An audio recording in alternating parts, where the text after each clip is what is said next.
ಇಳಿಬೇಡ ಮಗ ಇಳಿಬೇಡ, ಈ ರೌಡಿಸಂಗೆ ಇಳಿಬೇಡ. ಇಳಿದರು ಎಲ್ಲ ಬಿಟ್ಟಿದ್ದೀನಿ ಅಂತ ಎಲ್ಲೂ ಬಾಯಿ ಬಿಡಬೇಡ.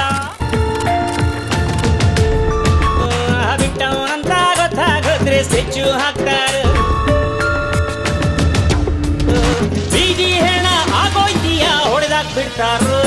ಸಿನಿಮಾ ಶೈಲಿಯಲ್ಲೇ ಕ್ರಿಮಿಯ ಕೊಂದ ಖತರ್ನಾಕ್ ಗ್ಯಾಂಗ್. ತುಮಕೂರು ಹೊರವಲಯದ ಬೆಳಗುಂಬ ಬಳಿ ನಿನ್ನೆ ನಡೆದ ಕೃತ್ಯ.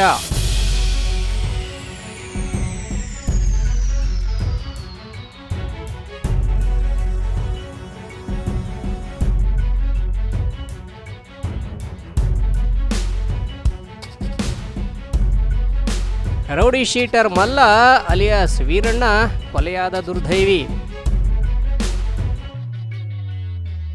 ಮಲ್ಲನ ಬೈಕಿಗೆ ಡಿಕ್ಕಿ ಹೊಡೆದು ಮಾರಕಾಸ್ತ್ರಗಳಿಂದ ದಾಳಿ. ಮುಖ ಮೂತಿ ನೋಡದೆ ಕೊಚ್ಚಿ ಕೊಂದ ಹಂತಕ ಪಡೆ. ನಡು ರಸ್ತೆಯಲ್ಲೇ ಭೀಕರ ದಾಳಿ ನಡೆಸಿರುವ ದುಷ್ಕರ್ಮಿಗಳು.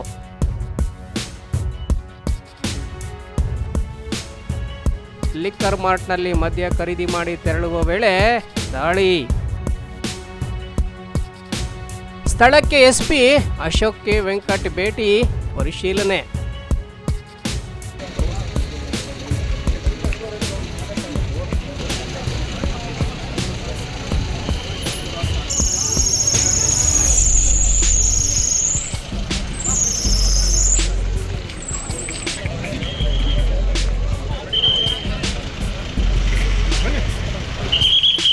ಇನ್ನು ಹತ್ಯೆಯಾದ ಮಲ್ಲನ ಕರಾಳ ಇತಿಹಾಸ ನೋಡೋದಾದ್ರೆ 2008ರಲ್ಲಿ ನಡೆದಿದ್ದ ಗೆಡ್ಡೆ ರಾಜನ ಮರ್ಡರ್ ಕೇಸ್ನ ಆರೋಪಿ. ಕೇಬಲ್ ವಿಚಾರವಾಗಿ ದುಶ್ಮನಿ ಕಟ್ಟಿಕೊಂಡು ಹತ್ಯೆ ಮಾಡಿದ ಆರೋಪ.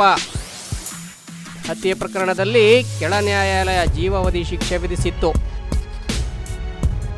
ಸುಮಾರು ವರ್ಷಗಳ ಕಾಲ ಜೈಲು ಶಿಕ್ಷೆ ಅನುಭವಿಸಿದ್ದ ಮಲ್ಲ ಹೈಕೋರ್ಟ್ನಲ್ಲಿ ಕೇಸ್ ವಜಾಗೊಂಡು ಬಿಡುಗಡೆಗೊಂಡಿದ್ದ. ಅದೇ ಹವಾ ಮೇಂಟೈನ್ ಮಾಡಿಕೊಂಡು ಜೀವನ ಸಾಗಿಸ್ತಾ ಇದ್ದ.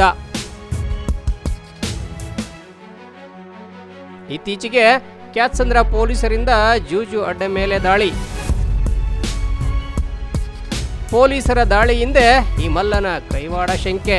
ಈ ವಿಚಾರ ಇಟ್ಕೊಂಡು ಕೆಲವರನ್ನ ಪ್ರಚೋದನೆ ಮಾಡಲಾಗ್ತಾ ಇತ್ತಂತೆ. ಇದ್ರ ಜೊತೆಗೆ ಮಹಿಳೆಯೊಬ್ಬರ ಜೊತೆ ಅನೈತಿಕ ಸಂಬಂಧ ಶಂಕೆ. ಈಗಾಗಲೇ ಆರೋಪಿಗಳ ಸುಳಿವು ಪತ್ತೆ ಹಚ್ಚಿರುವ ಪೊಲೀಸರು.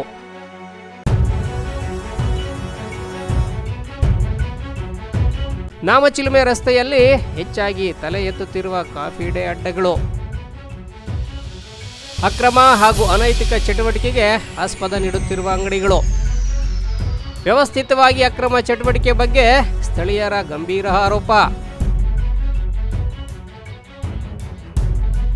ಇವನ ಸಹೋದರ ಲೋಕೇಶ್ ಅಲಿಯಾಸ್ ಕುಳ್ಗಿಣಿ ಕೂಡ ಜೈಲು ಸೇರಿದ್ದ. ಗೆಡ್ಡೆ ರಾಜನ ಮರ್ಡರ್ ಕೇಸ್ನಲ್ಲಿ ಇಬ್ಬರು ಜೈಲು ಸೇರಿದ್ರು. ಸಹೋದರ ಲೋಕೇಶ್ ಅಲಿಯಾಸ್ ಕುಳ್ಗಿಣಿ ಜೈಲಲ್ಲೇ ಸಾವನ್ನಪ್ಪಿದ್ದ. ಈ ಭಾಗದಲ್ಲಿ ಪೊಲೀಸರು ಗಸ್ತು ಹೆಚ್ಚಿಸಿ ಅಕ್ರಮ ತಡಿಬೇಕಿದೆ.